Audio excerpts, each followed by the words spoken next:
Super excited for this episode of Project Rebuild. Today we're covering UC Surface, which is short for Universal Control. Now this is the software that's associated with the Pre-Sonus mixer, and if you remember in the previous episode, we covered the hardware of the Pre-Sonus mixer, the different inputs and outputs, the different connections that are made, for instance, between the Wi-Fi router or the USB. Well, the UC Control Surface can be downloaded on either a PC, a Mac computer, but it can also be downloaded on something like an iPad or an Android device. And all of these devices can be connected simultaneously. So if you're making a volume adjustment on one device, as long as the other devices are also connected to the same network and the same mixer, you're gonna see before your eyes volume sliders changing, and it's a really cool thing. This can be very helpful if you need one person to manipulate the church audio, another person in the sacristy manipulating the live stream audio, maybe your ensemble members to manipulate the monitor mix that they're hearing, and then maybe your music director to mute and unmute certain channels that are being used to eliminate unwanted noise. So there are many different reasons that having multiple devices could be connected would be helpful and advantageous. So if we enter into the software, this can be downloaded with by registering.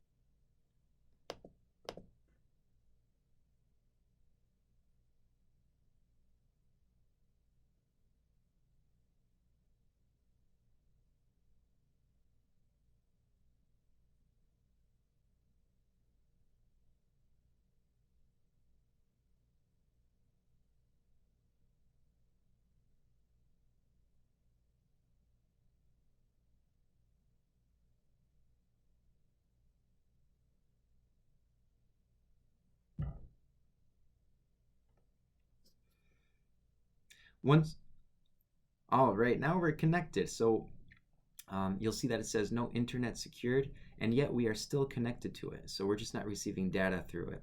But within range of the Wi-Fi router, which I'm in a back office right now, but still in range and able to actually manipulate all the channels behind the scenes and log into the mixer. So now we're going to go to the software called UC Control Surface, Universal Control. And you'll see that our Studio Live 24R Presonus audio mixer shows up. So if I click that, it's going to log into the mixer. And it's going to look something like this. Now, this is a setting, a preset. What you see now is already perfectly tailored to our music area. You'll see that the first three channels here are our cantor microphones, the one in front of the organ, in front of the cantor, and in front of the piano. We have 4 vocal microphones. We have 4 choir microphones, which are condensers, the Rode M somethings. And then we have our piano, we have our instruments, and then our percussion section, cajon, digital drum set, and then other ones. Now, these are 2 channels that aren't appropriately named at the moment, so I'll show you how we're able to manipulate that really quickly. We are able to go to the top left corner and rename the channel. So I'll call it Demo 1. If I press Enter, then it changes it. I'm also able to change the color. So I'm going to change the color of that channel, and I'll do the same for this channel. I'll call it Demo 2. And then change the channel to the same. I'm also able to give it its own little icon just for reference sake. And then the other one might be a software synth. There we go. And then if I press this settings icon again, it'll bring me to the main page. So that's really cool. You're able to assign your different channels and organize it just like you want. Now, the top of this software, I think, is best understood as a signal flow and a signal chain. Just like on an analog mixer, if you can imagine your analog mixer, at the top of it you'll have the cable itself of your microphone, an XLR or an instrument cable. Beneath that, you'll then have your gain stage, which is your initial volume. Then after that, you'll have your EQ knobs, and then eventually get down to your actual volume slider. Well, this is the same, and it starts in the top left corner. So over here, where we have our channel name, this is our initial gain stage, and we're able to manipulate that to a particular channel. So in this case, I'm manipulating solo organ 1, and able to change the initial volume. Then over here, you'll see that there's a high pass filter, which you'll see is manipulating our EQ spectrum. We're able to designate this channel to buses if we had liked, but the one we do definitely want selected is main. If we needed phantom power or 48 volts for a condenser microphone, this is where we would add that. If we wanted this channel to be stereo and then have a left and right panning ability, we would do that here, and then we'd be able to pan it left and right. Then in our signal flow, the next place it's going to go to is our gate. So we can turn this on and off. And so just imagine the volume. You'd be able to see your volume being manipulated here. If you have a baseline noise level, but you don't want that to go through the mix unless someone is actually speaking through it and it's going to go above that bass level hum, then you're able to change your threshold. And anything above that volume threshold then will be allowed to pass through the quote-unquote gate. So you're able to select different parameters, how quickly it responds, your attack, and then is released. Well, we can turn that off for now. Then you have your compression stage. And in this stage, what a compressor does is it changes the dynamic level of your volume. So just imagine someone singing. They're singing quietly, it's about at this volume, and then singing loud, it's about this volume. What compression does is it changes the dynamic range of that volume difference. So rather than being very actually quiet and actually loud in your mix, you're changing the ratio of that volume dynamic range. And so it can be changed by ratios of anywhere from 1 to even 16, or even completely smashed together so that it's one volume across the board, regardless of how loud you sing. And so the way we change that is we can change our ratio here. Anything between 2 and 3, I would say, still sounds natural. Anything above starts to sound a little bit artificial. You're able to change the threshold. And if you're very much affecting your threshold here, you might want to add just a little bit of gain to boost up your volume again after going through your compressor. You can turn it on and off. Then you go into your equalization stage. And this equalization stage, again, you have your high pass filter, but then you can individually adjust up to 4 different EQ parameters here. And what's cool about this, as opposed to having like analog knobs, which you really don't have too much control over, unless you had one that had maybe 6 different EQ bands. We have so much more control since this is software based. So we can control to what extent a frequency is being affected and how narrow or wide that spectrum is. We can very much isolate a particular frequency. So if we don't want to hear a problem frequency that's giving a lot of feedback, we can then pretty much take it out. And then if we want to, in a vocal channel, maybe boost our consonants, we can then boost this EQ parameter to taste, turn it on and or off. So that's where this is done. Then over here is our limiter. And what this does, it's almost like sometimes you'll do 2 stages of compression. This is almost like a compressor or limiter. So it's going to give you the ability to, if there are spikes in your audio, so let's say someone is clapping really loud, or someone all of a sudden shouts and you're really not expecting it, or if someone is unplugging and replugging a microphone, that's going to have a huge smack to it. Well, a limiter is going to flatten that spike so that your audio doesn't clip and you won't hear that clip in the speakers.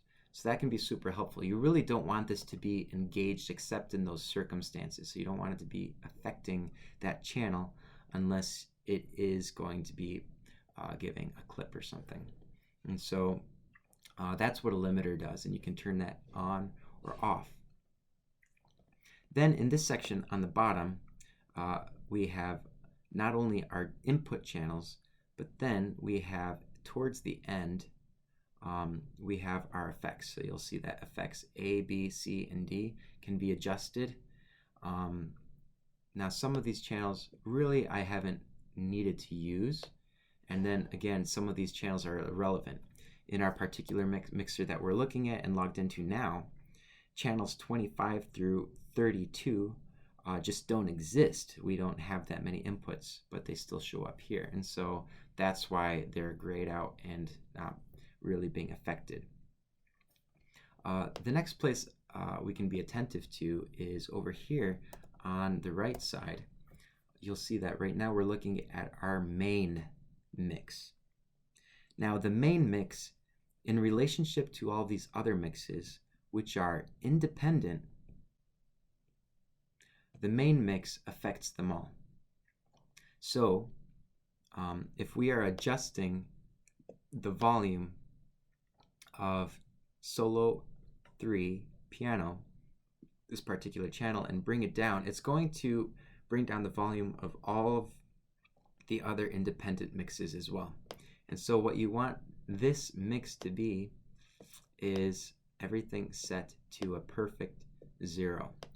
And when you're initially setting up your a sound check, what you want to do is make sure that your main mix, everything is set to a decibel level of 0. Anything below this little line you can see are in the negatives. Anything above is in the positives.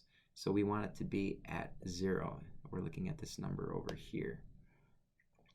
And then you'll want to adjust your gain to an appropriate level. So to bring it just to about your volume where you want it to be, so that this can be, your channel can be a designated 0. Then, and only then I would say, would you then go into your different mixes and then adjust your different channels and volume sliders.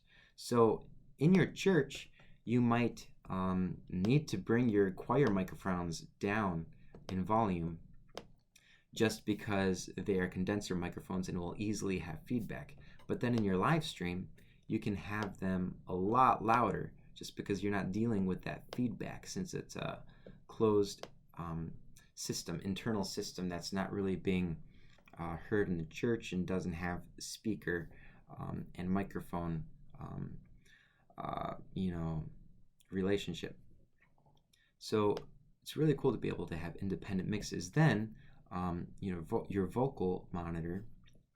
So let's say you have multiple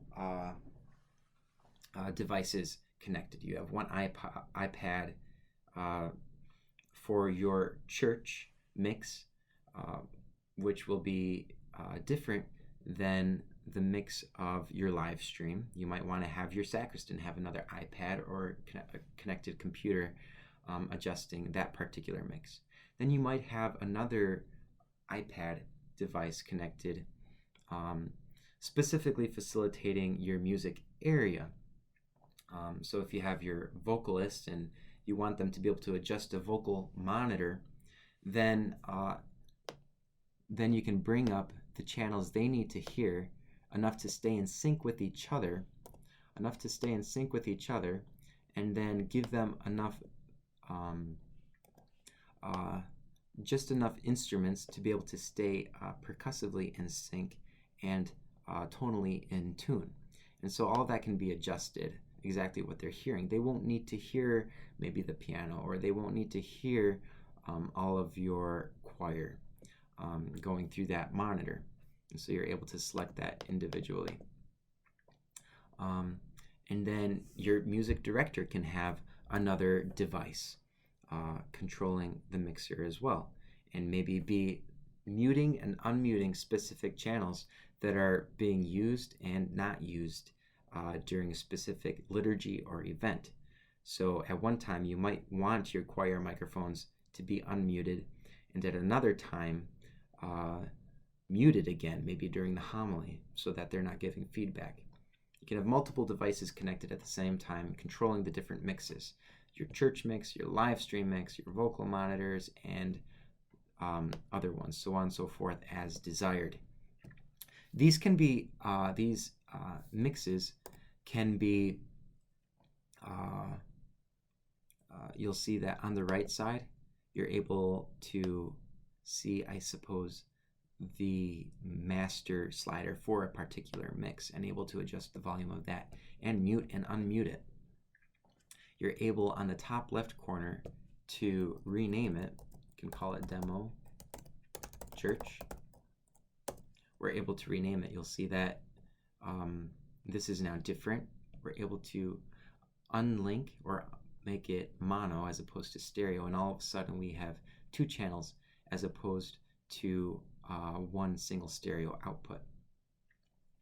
Then, but we want it to be stereo, so we're going to leave it that way. Good. So all of that can be done by selecting the master mix channel slider.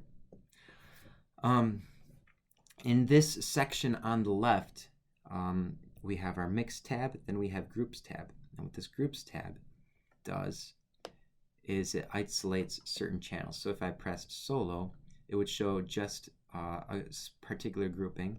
If I press Vox, it'll show another grouping, Choir another grouping. And this can be super handy if all you need are certain channels. These can be edited. You can select which channels are part of that grouping.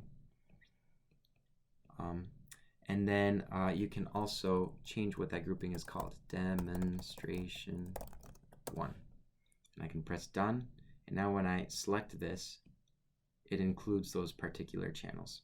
That can be a great way to navigate this area, which can easily be overwhelming, and especially if you need to really quick access to the volume of all of these different sliders. Then just above that, well, we're going to exit the filter so that we can see everything again. We can go back to our mixes. If, let's say, we really like our live stream mix and the volume associated with it of the channels, we can copy that mix and then paste it into multiple or particular channels. And we can paste it into our church mix. So now it's identical to this one with everything with the exception of our master slider for that particular mix. Just above this, we have our effects. So a particular channel, you might want to add an effect. So Voxes 4 through 6, we might want to add a reverb and an echo. And we'll be able to assign different effects. So the Presonus Studio Live 24R and 32R have a total of 4 effects channels that you're able to add, being anything from reverb to chorus to flanger to ping pong delay, mono and stereo delays. So there are a lot of different ones available, and you're able to select which channels have which effects, and then a master slider, which you'll want to make sure is on. Now, just because you turn these on or bring these effects into your mix doesn't mean it's going to show up on every mix or be heard. You can select in your mix channels independently whether it's coming in or not. So maybe in your church you don't want your reverb to be coming in because your church already has plenty of reverb.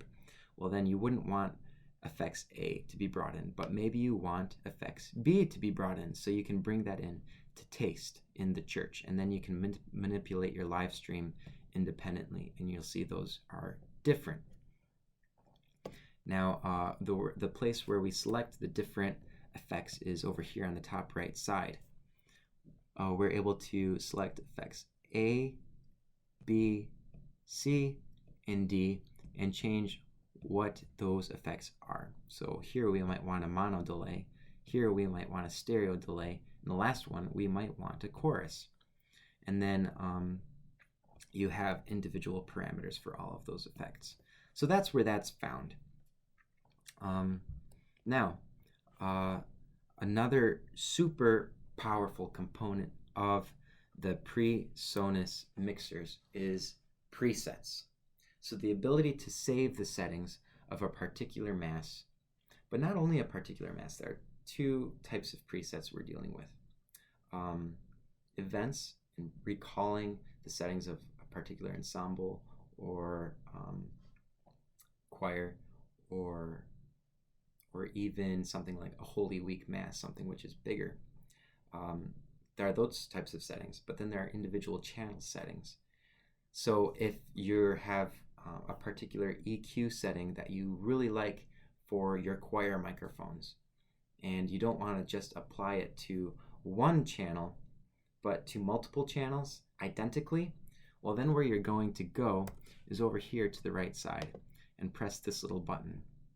And so we can select which channel we're pulling from. So let's say we want our choirs. We have 4 choirs, and we're able to navigate between them. And so if we want them all to be the same, let's say I want to store this preset with its EQ parameters, its compressor parameters, its gate parameters, everything. Well, then I'm going to save it, and you'll see that there are these boxes here. And some of these say empty location. So what I'm going to do is I'm going to press store. I'm going to name it choir demo. And I'm going to save it in the other category. Now what I'm able to do is then go to the next choir channel, and then instead of pressing store and saving that preset, I'm able to go to our other tab, and you'll see that here it has choir demo, and then I simply recall it.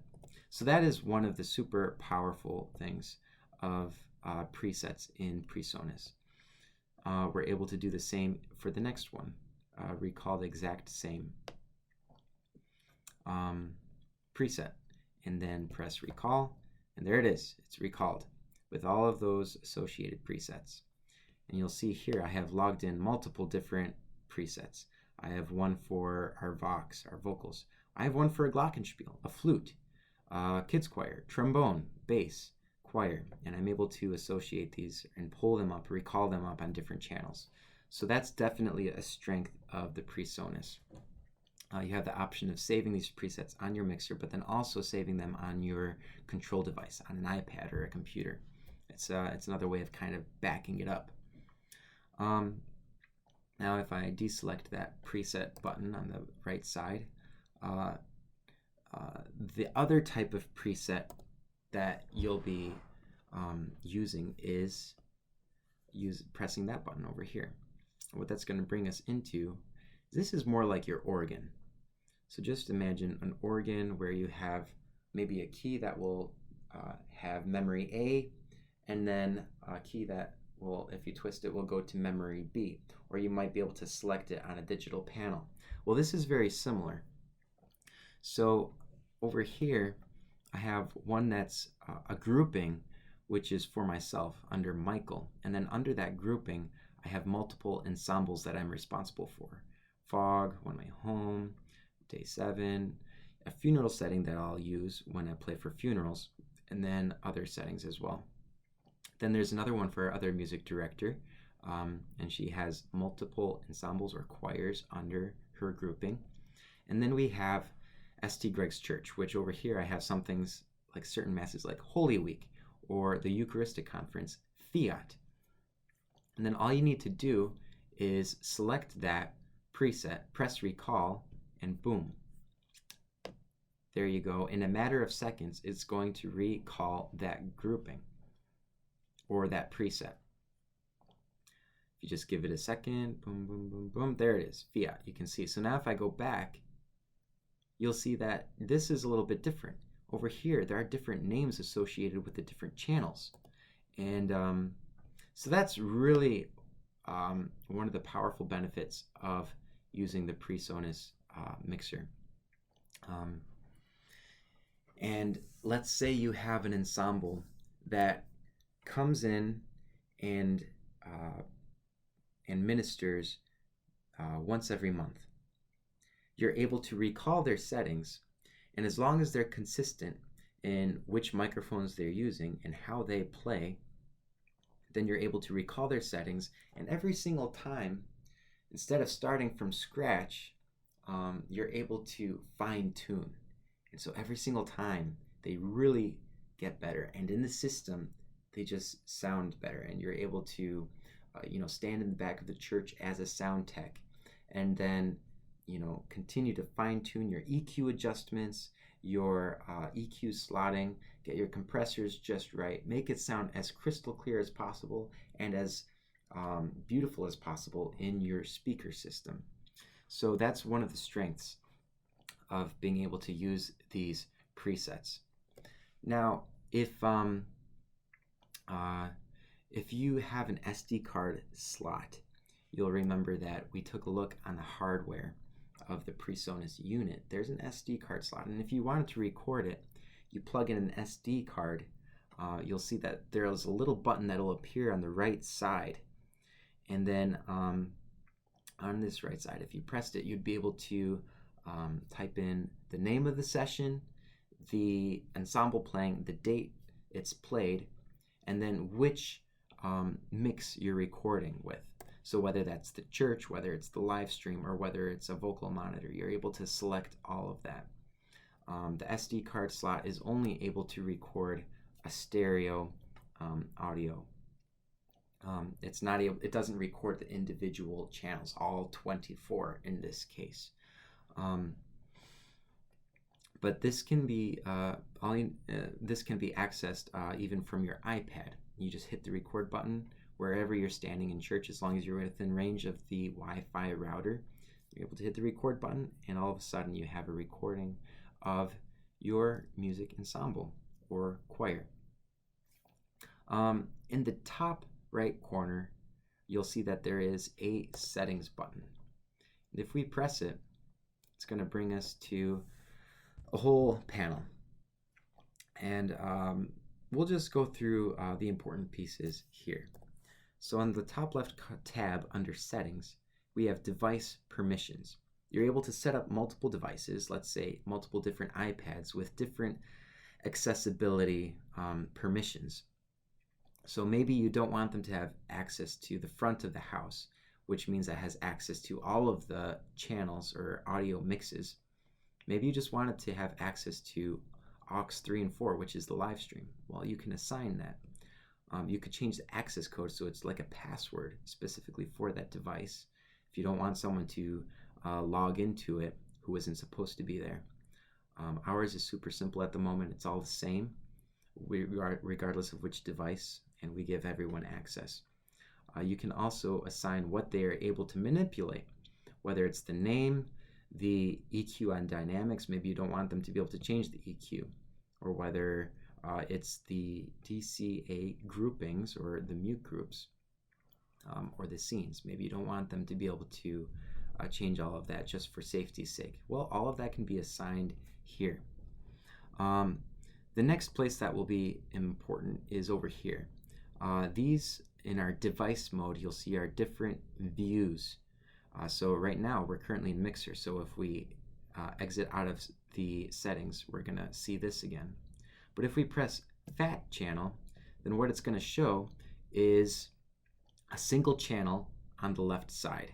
And then the rest of this is entirely the different parameters associated with that channel. We have our gain stage, then we have our gates, compressors, and it's all here, and we're able to see everything at once. If we wanted to change the channel, all we would do is press the little tab over here and select which channel we wanted. And you can also navigate between them with the arrows. If we go back to our settings bar, we'll have a Sends tab. And this will give us something different. Again, we have only the single channel being shown on the left side. We're still able to select which one is being shown, but we're able to select the volume and manipulate the channel volume between mixes. So in the church, how much that channel is being heard. In the live stream, how much only that channel is being heard. In our vocal monitor, how much that channel is being heard. And we're able to see how much of effect is being used on that one channel. So everything is in one place. If we go to meter, don't really use this at all, but in one place you're able to select what is muted and unmuted. Now, I guess there are a couple other, if we go to this space down below device mode, then we're able to select a couple different things. A sample rate, you might want to, if you're in a studio setting, you'd set this to 44.1. If you're in a live stream video setting, you'll want to set this to 48 kilohertz. So we gotta have 48 kilohertz.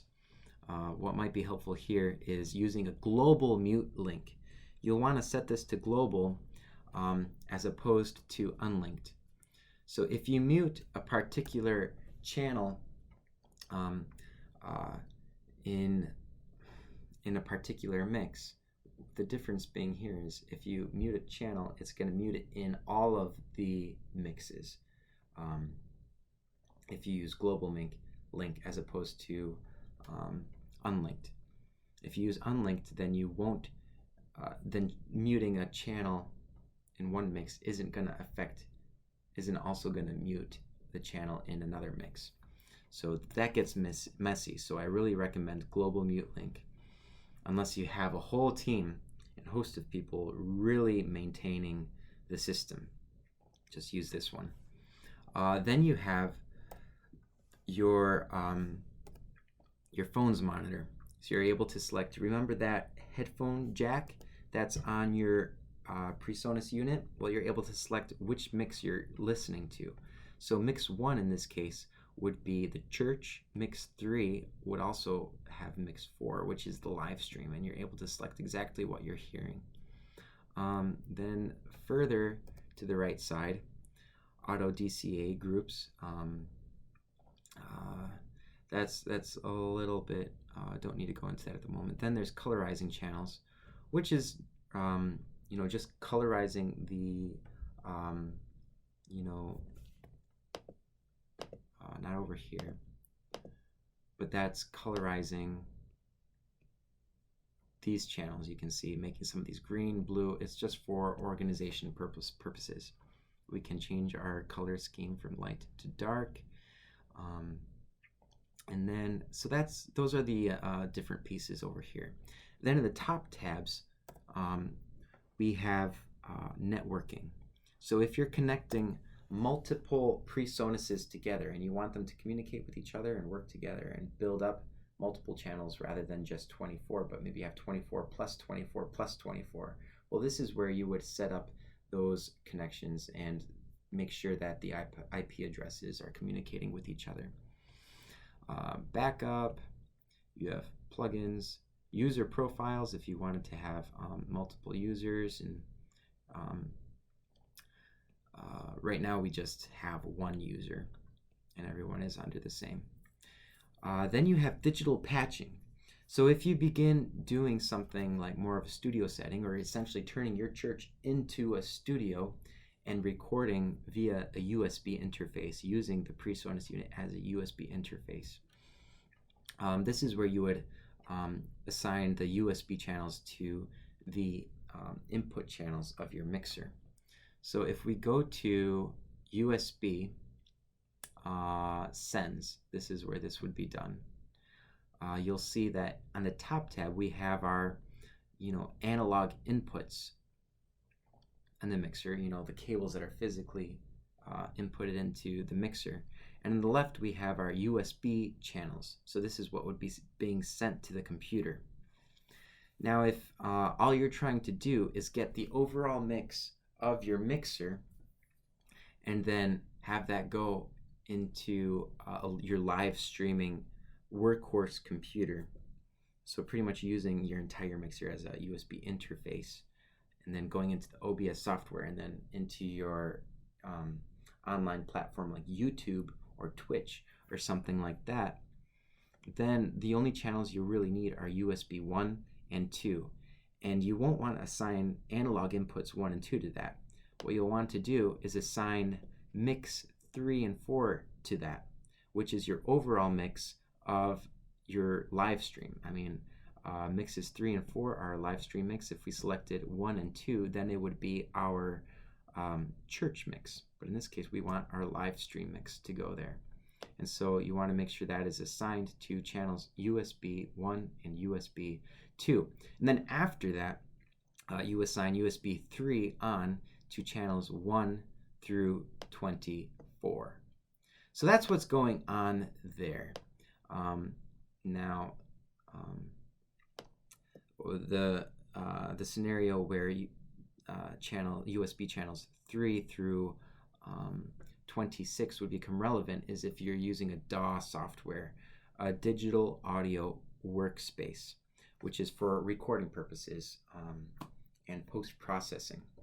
So if you wanted to go into your software like Pro Tools and record individual channels, this is where you would make sure that your channels are assigned properly and your inputs.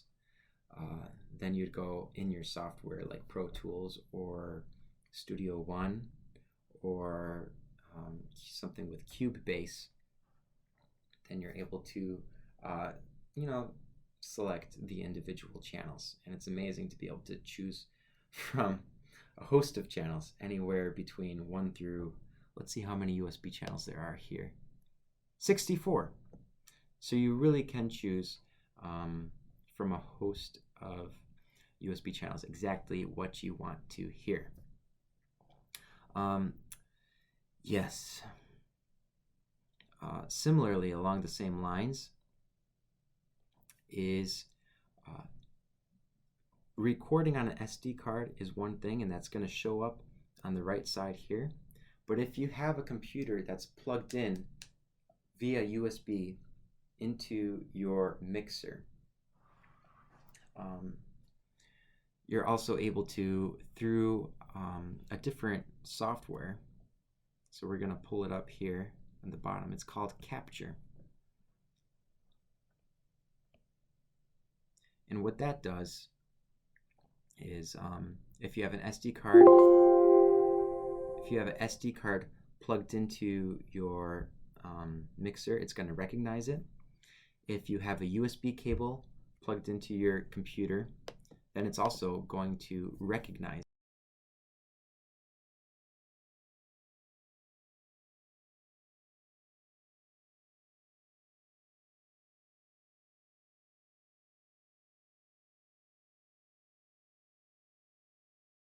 and then press a new session or just record now. And you're able to hit the record button from any one of your devices, iPads that are set up. So there's really a lot that's possible.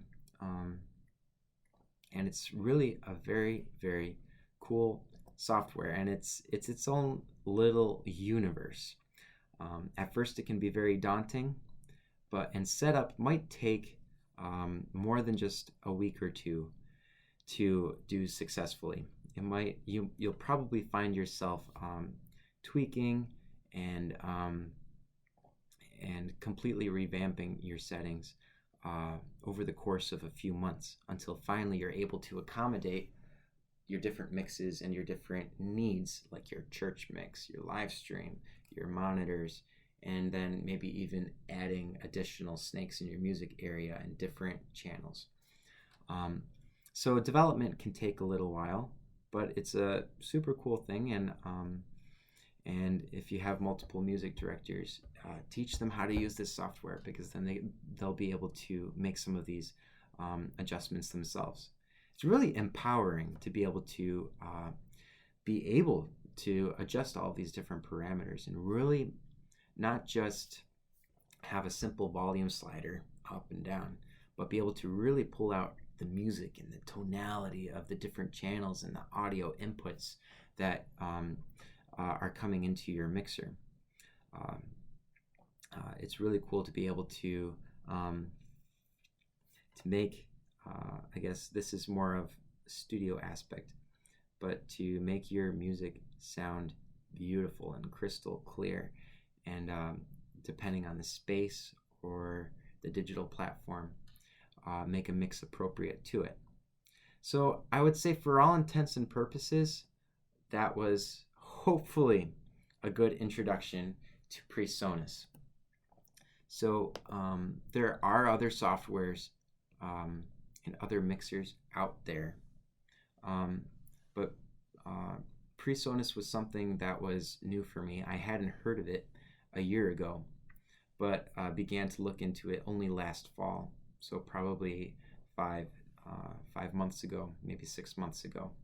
And so I really had to learn it from scratch. But the reason I really wanted to go for it was the capability of this mixer, and especially the software. It really is able to accommodate for whatever needs you might have, no matter how simple or how advanced.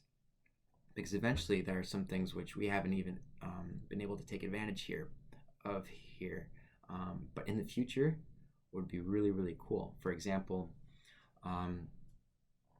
using Studio One, which is also a Presonus software, but it's made more for the studio. But if you implemented that into church, what then would be possible is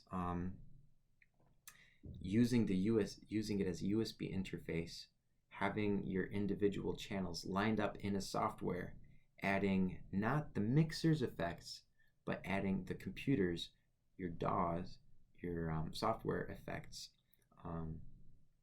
into it, which can be a lot more professional, and you'll have a whole host of other options available to you and plugins. And then you'll also be able to potentially connect MIDI controllers with their own virtual sounds, and then have them included, process them in the computer, and then go back into the mixer, and then go into the church speaker system or your live stream. And all of a sudden, your audio is really brought to studio level, broadcast level audio. You know, something that you might hear more in something in like pop radio, or just of a whole different class, as opposed to just running through your mixers. That's possible eventually, going in that direction.